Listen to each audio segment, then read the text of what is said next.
Hi friends, welcome to Naini Creations. இன்னைக்கு நம்ம சேனல்ல எல்லாருக்கும் யூஸ்ஃபுல்லா இருக்கிற மாதிரி கிச்சன் டிப்ஸ் தான் பார்க்க போறோம். Tip number 1. இப்போ நம்ம அப்பளம் பொரிக்கிறதுக்கு பாத்தீங்கன்னா 2 கரண்டி யூஸ் பண்ணி பண்ணனும். அப்படி இல்லனா அப்பளம் பொரிக்கிறதுக்குன்னு ஒரு இடிக்கி மாதிரி விக்கிறாங்க. அது வாங்கி அப்பளம் பொரிக்கணும். அப்படிலாம் வாங்கணும்னு அவசியமே இல்லைங்க.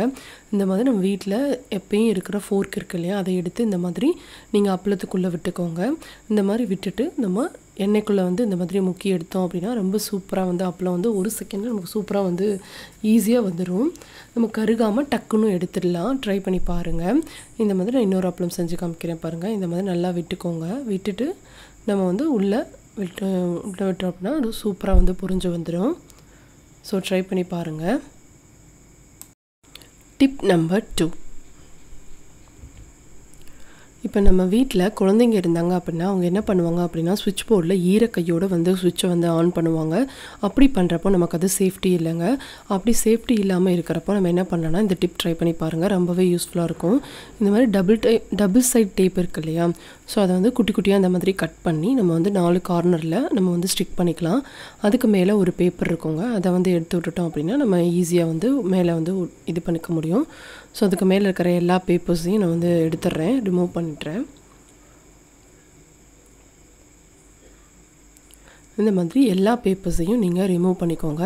ரிமூவ் பண்ணிட்டு இந்த மாதிரி ஒரு பாலித்தீன் ஷீட் இருக்கும் இல்லையா, சோ நார்மலா நம்ம வீட்ல இருக்கிற ஷீட்டை வந்து அது மேல நீங்க ஒட்டி விட்டீங்க அப்படினா நமக்கு வந்து ஸ்விட்ச் போர்டும் அழுக்காகாது, ரொம்ப நீட்டா இருக்கும். அதே மாதிரி குழந்தைங்க வந்து ஈர கையோட டச் பண்ணாலும் அந்த ஈரம் வந்து உள்ள வந்து அப்சர்வ் ஆகாது. வாட்டர் அந்த கவர்லயே வந்து மேலேயே நின்னுக்கும். சோ குழந்தைகளுக்கும் சேஃப்டியா இருக்கும். சோ இந்த மாதிரி ட்ரை பண்ணி பாருங்க. ரொம்பவே யூஸ்ஃபுல்லா இருக்கும். ட்ரை பண்ணிட்டு எப்படி இருந்துச்சுன்னு சொல்லுங்க. இந்த டேப் வந்து நீங்க சின்னதா கூட ஒட்டிக்கலாம். Tip number 3. இப்போ நம்ம வீட்ல வந்து ஆயில் பாக்கெட் வாங்குவோம். இந்த மாதிரி ஆயில் பாக்கெட் வாங்குறப்போ நம்ம ஆயில் எல்லாம் வந்து ஊத்திட்டு அதுக்கப்புறம் கடைசியா வந்து கீழ வந்து கொஞ்சம் ஆயில் இருக்கும். அப்படி ஆயில் இருக்கும்போது அதை வந்து கொஞ்சம் நேரம் நம்ம வச்சா மட்டுமே வந்து ஆயில் வந்து நம்ம வந்து கலெக்ட் பண்ணி அதுக்கப்புறம் ஊத்த முடியும்.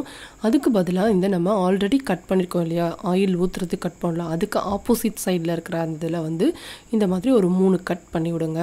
இப்படி பண்ணி விடுறதுனால நமக்கு ஆயில் வந்து டக்குன்னு வந்து கீழ வந்து இறங்கிடும். அப்படி இறங்குறப்போ நம்ம டக்குன்னு ஒரு 2 செகண்ட்ஸ்லயே வந்து நம்ம வந்து ஆயிலை வந்து நம்ம வந்து நம்மளோட பாட்டில்ல ஊத்தி வச்சுக்கலாம். இந்த மாதிரி நான் ஊத்துறேன் பாருங்க. இப்போ எல்லாமே வந்து கொஞ்சம் கூட இல்லாம எல்லாமே வந்துடும். சோ டக்குன்னு வந்துடும் உங்களுக்கு. நீங்க லைட்டா வந்து இது பண்ணி விட்டாவே போதும். எல்லா ஆயிலும் கீழே நம்மளோட பாக்ஸ்லயே நமக்கு கலெக்ட் ஆயிடும். சோ ட்ரை பண்ணி பாருங்க. Tip number 4. இப்போ நம்ம ரேஷன் கடையில வந்து அரிசி வாங்குவோம். இது பாத்தீங்கன்னா இட்லி அரிசி. ரேஷன் கடையில கொடுத்த இட்லி அரிசி தான். இதுதான் நான் இட்லிக்கு யூஸ் பண்ணிட்டு இருக்கேன். ரொம்பவே நல்லா இருக்கு.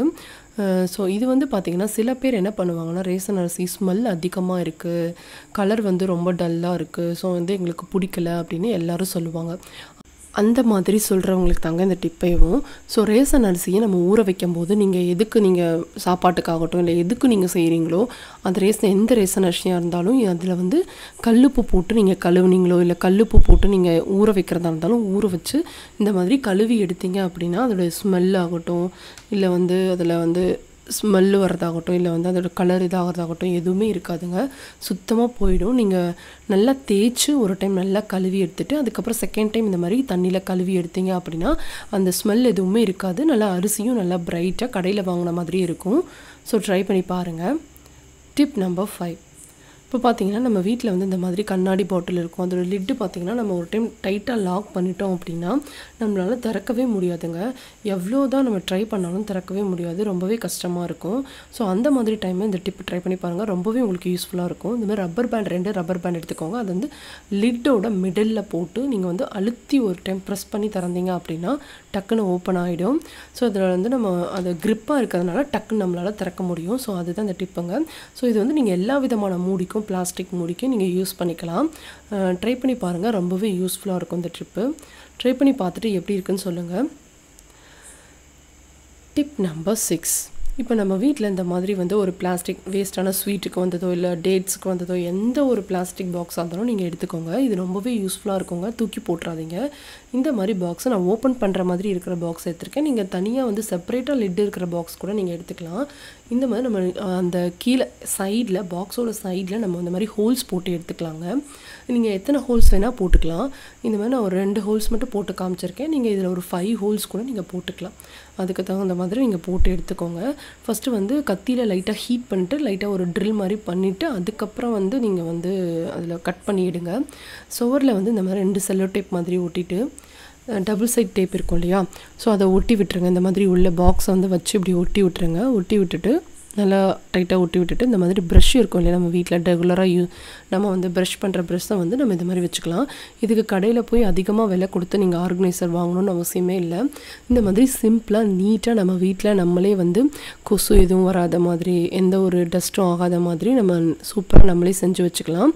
நான் டிரான்ஸ்பரண்ட்டாக உங்களுக்கு காமிக்கிறதுக்காக டிரான்ஸ்பரண்ட்டாக இருக்கிற பாக்ஸ் போட்டிருக்கேன். இல்லைனா நீங்கள் க்ளோஸ்டாக இருக்கிற மாதிரி எதுவுமே தெரியாத மாதிரி பாக்ஸ் கூட நீங்கள் வந்து யூஸ் பண்ணிக்கலாம். எந்த பாக்ஸ் உங்களுக்கு கிடைக்குதோ அதை ட்ரை பண்ணி பாருங்கள்.